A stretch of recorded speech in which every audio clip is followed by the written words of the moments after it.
నందీశ్వరుడు యొక్క శృంగములలోంచి శివదర్శనం చెయ్యాలి. అసలు నందీశ్వరుడి దగ్గరికి వెళ్ళి ప్రార్థన చెయ్యకుండా శివలింగం వంక దర్శనం చెయ్యకూడదు. నంది దగ్గరికి వెళ్ళి మొట్టమొదట ప్రార్థన చెయ్యాలి. ఏమని అంటే, నందీశ్వర నమస్తుభ్యం సాంబానంద ప్రదాయక మహాదేవస్య సేవార్థం ఆజ్ఞాం దాతుమర్హసి అని అడగాలి. అనుజ్ఞాం దాతుమర్హసి. నందీశ్వర నమస్తుభ్యం. నమస్తుభ్యం అంటే రెండు చేతులు కైమోక్షి ఇలా శిరసు ఉంచి నమస్కరించాలి. నమస్కరించి, ఓ నందీశ్వర నీకు నమస్కరిస్తున్నాను. ఎవరు నువ్వు? సాంబానంద ప్రదాయక. సా అంబ ఆనంద ప్రదాయక. అమ్మతో కలిసి ఉన్నటువంటి శివుని యొక్క దర్శనాన్ని నాకు అనుగ్రహించగలిగినటువంటి వాడివి. వాళ్ళ ఇద్దరి దర్శనము చేత నేను ఆనందమును పొందేటట్టుగా చెయ్యగలిగిన వాడివి నువ్వు. నీ అనుగ్రహం లేకపోతే ఆయన దర్శనం లేదు. కాబట్టి సాంబానంద ప్రదాయక మహాదేవస్య సేవార్థం.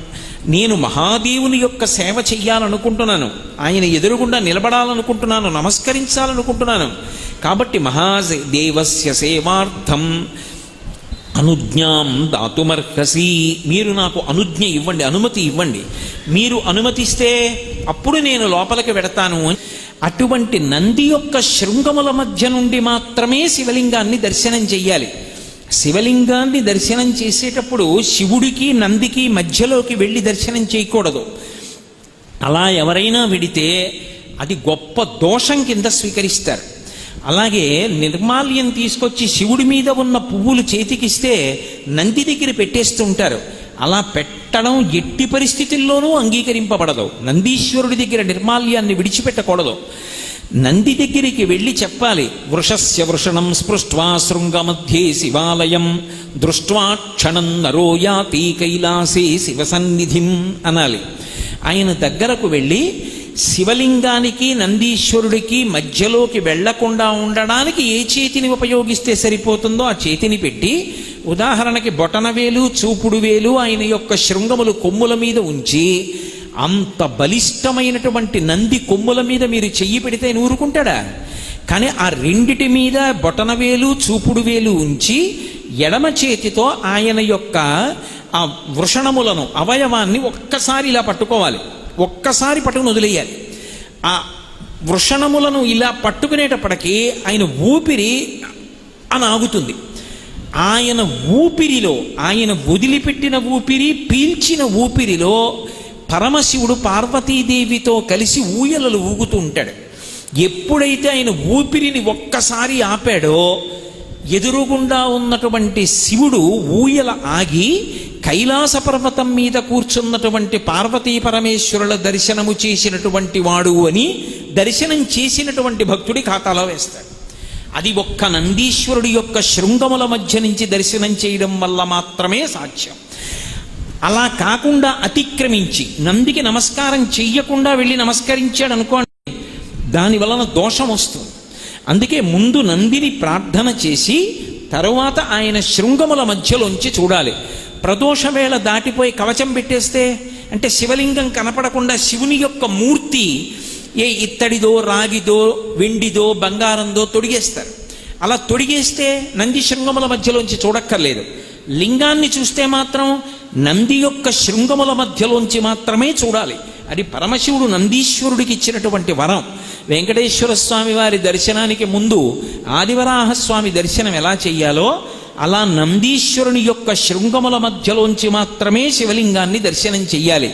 నంది పట్ల అపచారం చేస్తే పరమశివుడికి ఆగ్రహం వస్తుంది. నంది పట్ల పరమ భక్తితో వినమ్రతతో ప్రవర్తించాలి. ఒక్కొక్క శివాలయంలో బయట పెద్ద నంది ఉంటుంది, మీరు కొంచెం ముందుకెడితే ఇంకొక చిన్న నంది ఉంటుంది. కదలకుండా ఉన్నటువంటి పెద్ద నందిని స్థిర నంది అంటారు. ఈ చిన్న నంది కదులుతుంది, కదిపితే దాన్ని గట్టిగా నేలకి బిగించరు. ఈ కదిలే నందిని చరనంది అంటారు. పూర్వకాలంలో ఇంత వైద్య సదుపాయం లేనటువంటి రోజుల్లో ప్రతి ఊళ్ళో శివాలయంలో ఒక చరనంది ఉండేది. ఎందుకు చరనంది అంటే, అకస్మాత్తుగా ఎవరైనా ఒక స్త్రీకి ప్రసవం అవుతుంటే ఆమె కష్టపడుతుంటే ఆమెని వైద్యానికి తీసుకెళ్లాలన్నా వైద్యుణ్ణి తీసుకురావాలన్నా చాలా సమయం పడుతుంది అనుకుంటే, నేను పూర్వకాలంలో ఉన్న విశేషాన్ని చెప్తున్నాను. అప్పుడు ఏం చేసేవారంటే శివాలయంలో అర్చక స్వామి దగ్గరికి వెళ్ళేవారు. అర్చకుడు వచ్చి శివాలయం తలుపులు తీసి ఈ చరణందిని ప్రసవ వేదనతో బాధపడుతున్నటువంటి పిల్ల ఉన్న ఇంటి వైపుకి తిప్పేవాడు. ఈ నంది అటువైపుకి తిరిగి చూస్తే సుఖప్రసవం అయ్యేది. అందుకని చరణందిని ఉంచేవారు. నంది యొక్క దృష్టి పడితే ఆపద తొలగుతుంది అని.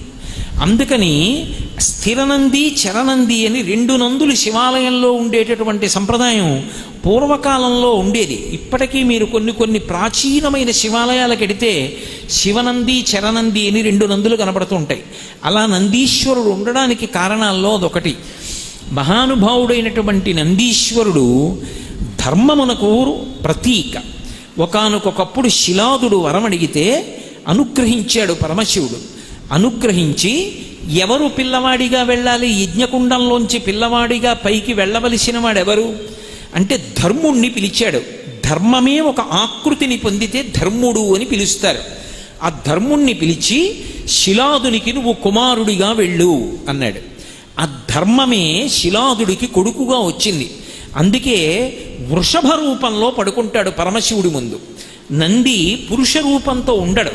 పురుష రూపంతో ఉండకుండా ఎద్దు ఎలా ఉంటుందో అలా ఉంటాడు.